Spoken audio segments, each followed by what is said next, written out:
পাহাড়ে পুরো উঠতে পারিনি, কিন্তু ওঠার আগে এটা হচ্ছে একটা বজরংবলী মন্দির। বজরংবলীর নাম কিন্তু করে নিয়েছি, যতটা উঠতে পারি চলো। এই হচ্ছে পাহাড়ের ধাপগুলো, দেখো খুব খুব সাংঘাতিক ধাপগুলো।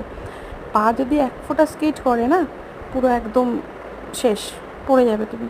আর আমার কোমরে এমনি প্রবলেম, খুব একটা ওঠার মতো আমারও ইচ্ছা ছিল না।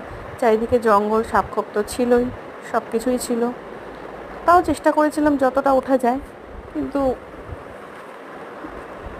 আমার দুর্ভাগ্য, আমি বেশি দূর উঠতে পারিনি। আমরা কেউই, আমি উঠতে পারিনি বলে বৌমনিও বললো, আর বৌমনিরও কিরকম দম বন্ধ লাগছিলো, বলছে আমার কিরকম দম বন্ধ লাগছে, আমি উঠতে পারছি না।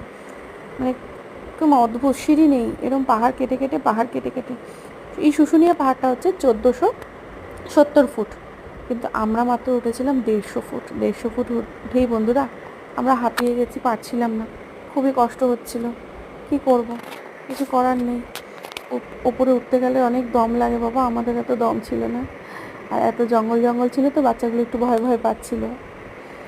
তো যাই হোক, যেখানে উঠেছিলাম, যেই অবধি উঠেছিলাম ওখানে একটা লেবুর দোকান ছিল, লেবু শরবতের। ওই অবধি উঠে আমরা লেবু শরবত খেয়ে আবার নেমে গেছি। ভালো লাগছিল, খুব ভালো লাগছিল, কিন্তু উঠতে পারিনি, কষ্ট হচ্ছিলো, তাই জন্য নাহলে পুরোই উঠতাম। চলো পরের ভিডিওতে দেখাচ্ছি।